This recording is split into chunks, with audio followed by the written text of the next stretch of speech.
This love bug was designed by a bunch of Nazis, and yet it turned into the ultimate symbol of love and peace.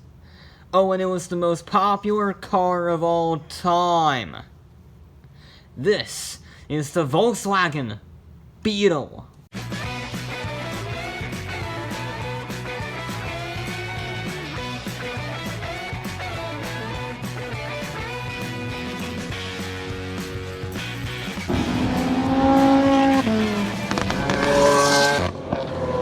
Picture this.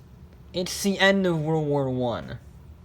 Austria is laughing, as the entire world has unanimously decided that Germany is the root of all problems on this earth. So, they begin taxing the hell out of them for reparation.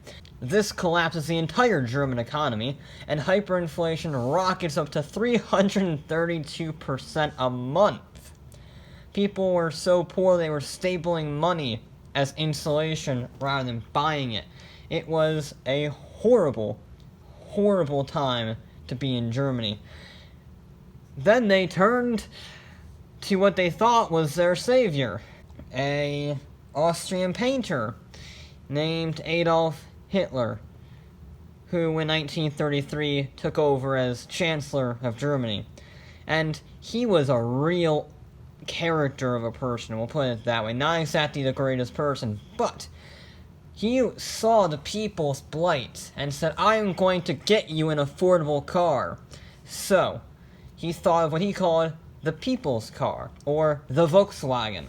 And he set Ferdinand Porsche, yeah, they definitely isolated that part of their history. He set Ferdinand Porsche to develop the brand new car. Hitler had a few rules for it, though. It must be air-cooled, because antifreeze wasn't an option. It must be easy to maintain. It must get 32 mpg, and it must be powerful enough to cruise on the Autobahn. And what Porsche did was steal the 1920s Bella Berlin style. Once they stole the idea from someone else, Porsche conducted almost 2 million miles of testing on the prototype, all the way up until 1938, and launched the new factory to start the Volkswagen Type 1 production. And they made 210 of them before wartime production took over because Hitler had invaded Poland. Now granted, the engine and chassis of this was used in military vehicles like the Kugelwagen and the Schwimmwagen. That has nothing to do with the Beetle, actually. I just wanted to say Schwimmwagen. The German names, top notch. Fast forward to the end of World War II, and spoiler alert, Germany lost. And in order to prevent Germany from going for round 3, the Allies began distributing German infrastructure to other countries, including Volkswagen. But no European automakers wanted them. So a British officer named Ivan Hurst set about rebuilding the fraud company. And he convinced British military officers to order 20,000 of the cars from Volkswagen for transporting personnel around. And sure enough, the factory got back up and running and was producing 1,000 cars a month. That's pretty good for post-war Germany, or should I say rubble. Which meant that the 1940s Type 1, when they finally got enough credit to make a road version for the public and not for the military, this 1.1 liter air-cooled 4-cylinder made 25 horsepower and had a 0 to 60 time of yes. And by 1949, production had surpassed 20,000 and began growing exponentially. Officers started talking about this car and saying, hey, it's pretty good. It does its job and it does it well and it's very cheap. And it had even more powerful engines, up to 35 horsepower and a top speed of 71 miles an hour. And you know what? It was better than its rivals, too. A Citroen 2CV, well, who cares about that car? The Volkswagen was cheaper and more rugged, and it's got 34 mpg, which is better than that puny Citroen. And they even tried to start branching out. They tried a 1.3 liter diesel version, which actually, fun fact, got track testing at the Nürburgring. Although, I don't think it set a very good time, because the 0 to 60 was, and I'm not making this up, 60 seconds.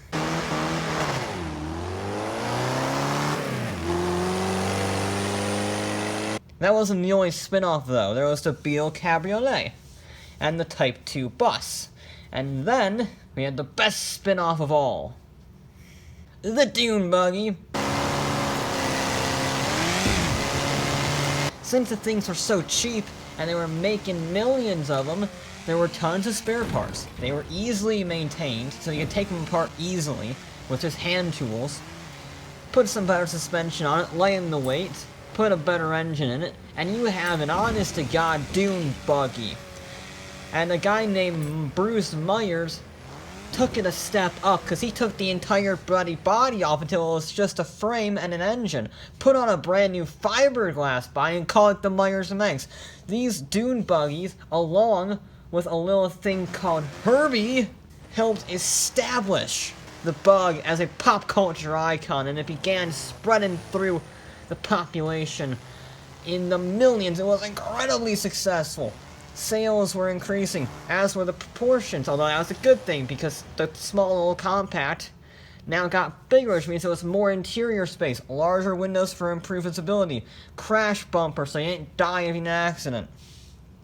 And the engine also got a higher compression ratio and new electronic chokes, which means that the 1.5 liter versions were making 50 horsepower.